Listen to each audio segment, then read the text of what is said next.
Legacy isn't something that just falls into your lap. It's engineered deliberately with intention, stitched into every single decision you make. And the brutal truth is, most people will never build one. Not because they lacked the talent, but because they never committed to the process. Right now, as you watch this, wealth is quietly being transferred across generations. Trillions of dollars moving from one family to the next, and statistically, your family is probably not on the receiving end of that transfer. That's not an insult, that's a system. And understanding the system is the first step to actually playing in it. Think of legacy wealth like a tree. Most people plant seeds and then walk away. But the families who build generational wealth are the ones watering that tree every single decade, even when they can't see the fruit yet. The problem is, we live in a culture obsessed with the harvest, not the roots. We've all seen the headlines: self-made millionaire at 30, crypto kid retires at 25. And for a moment, it makes you think the shortcut is real. But then the market corrects, the hype fades, and you realize those stories were the exception dressed up as the rule. The psychological weight of starting something you won't fully see completed in your lifetime is genuinely heavy.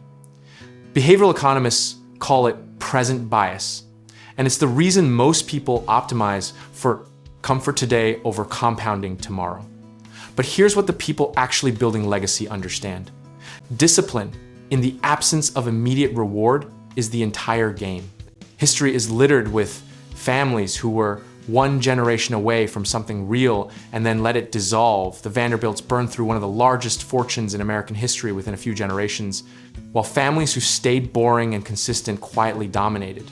Volatility isn't just a market term, it's a family trait. And the ones who win long-term treat consistency like a religion.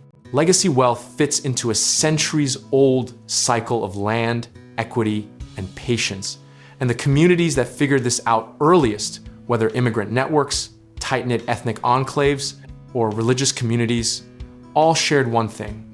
They played a longer game than their neighbors.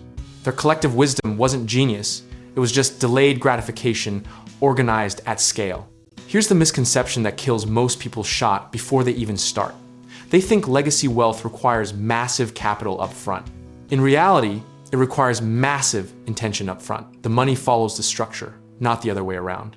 The practical lesson history keeps handing us is this. Real estate, held for 20, 30, 40 years, almost always wins. And the families who made modest, boring, consistent acquisitions in the 1960s and 70s are the ones sitting on life-changing equity today. You don't need a perfect entry point. You need a disciplined entry habit. Start small, size your positions so that a bad outcome doesn't end the game for you, and remove emotion from the equation the way a surgeon removes feeling from a procedure with precision, not passion. The people who blow up their legacy are almost never the ones who are too cautious. They're the ones who bet the whole thing on conviction instead of process. At the end of it all, legacy is a philosophical act. As much as a financial one, it's a declaration that you believe your family deserves more than what you were handed. And that declaration only becomes real when you back it with action, structure, and the patience to let time do the heavy lifting. Here's the beautiful irony. You don't have to be rich to start building a legacy. You just have to be intentional enough to begin. Because the person who starts with nothing but a plan will almost always outlast the person who starts with everything but no direction. Discipline, sizing, and consistency. Write those three words somewhere, you'll see them every single day, because they are the entire philosophy compressed into a sentence. Everything else is just noise dressed up as strategy. You can be comfortable with any outcome when you've prepared rationally, and rational preparation means you've protected the downside, positioned for the upside, and stayed emotionally neutral either way. That's not indifference, that's mastery.